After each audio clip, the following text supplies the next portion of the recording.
So once you've finished those two tables and written everything up into sentence form, you need to produce a PowerPoint presentation. Now all you need to do for the information here is just copy and paste the information that you wrote on those two templates in sentence form into your PowerPoint. Now you can format it however you want, you can design it in a particular way, you can add in pictures, so like when you're talking about instrument parts and damage, you might add in pictures. When you're talking about muscular injuries or stretching, you might add in images again. Right? Research in terms of merit and distinction students, you should be putting in your references at the end as well, and maybe any other thing that you've got in there. Formatting's up to you, but the information you've already written. So this is an example from a Year 11 student from a couple of years ago. What they had to do was the same thing. So we have our day-to-day maintenance.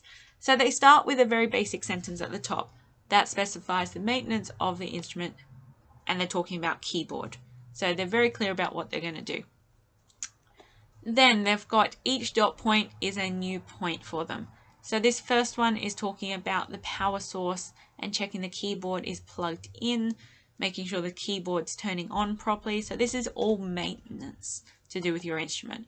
Right? Down the bottom, you'll see she's saying, I will check the speakers on top of the keyboard are working and that sound's coming out. She could have then added in here that if, of course, they weren't working, that would be going to a professional to be checked.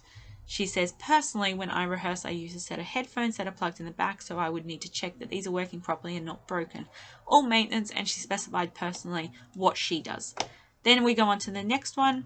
It goes on to the keyboard being stored properly, making sure it's unplugged from the power source and wrapping the cord up. So this is all to do with the storage of the keyboard. Then we go on to the next part. This is her third point. She goes into the cleaning of the keyboard. So making sure like the keys are being cleaned regularly and any other buttons or screen or anything like that on the keyboard. She again personally says, I do this, I do this. So the only thing that is really missing is when it would go to the next person. So again, she's been specific here. She takes a cloth with solution. So she's had a look. She's done some research, not using any harsh chemicals to damage the keyboard. Then we go on to the fourth point, keeping it away from sunlight and windows and humidity because these can damage the interior. So she's talking about a piano here rather than a keyboard, but they are very similar instruments and you will be switching between them. So this is completely fine. Right, so that is her 4 points on maintenance. So these are written in great detail. Okay, they're covering all points. She's quite comprehensive in this. She's covering how it's stored, how it's played, making sure it's clean, making sure it's placed and played in the correct area as well.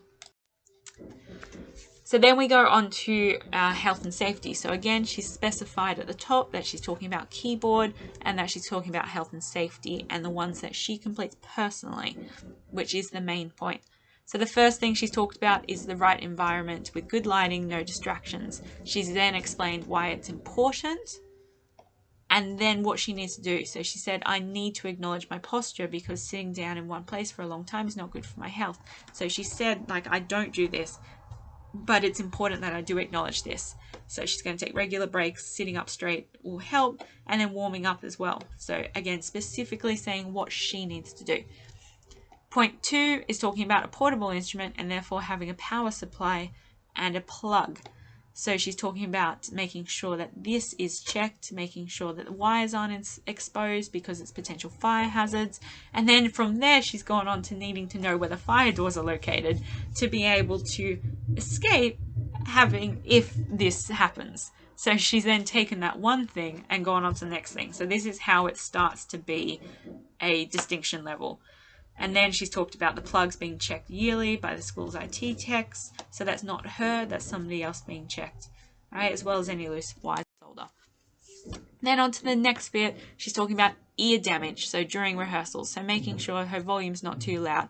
Now she's done some research here and actually specified what a safe level is and what a level can be that can damage your hearing. So she's trying to make sure that she is below this level to avoid any damage.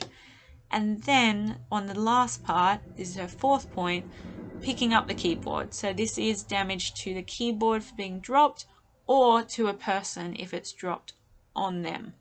So she's just got a little bit on here about preventing this. Now remember, this is 800 words. So at parts when it feels like she could have added more, it is because of that word limit. So make sure that on most of it you are putting in as much detail as possible.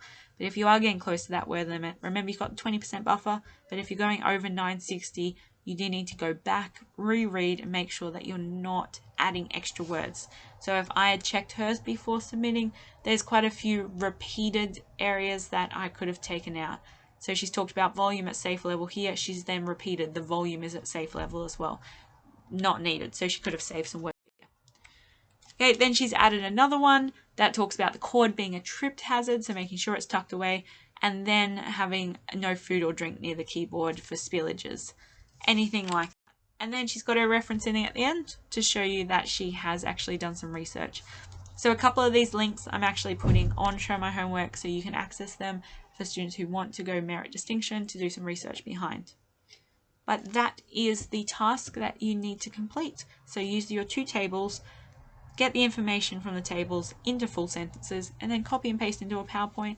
And just a quick design job, maybe a couple of pictures if you're going for merit distinction that are relevant, and then submit this on Show My Homework before the 1st of September.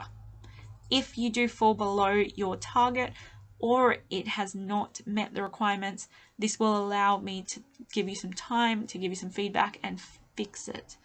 Right? If it's not done by this date and I haven't seen any work from you, we will be working on this on the computers until it is done. So make sure we get this done.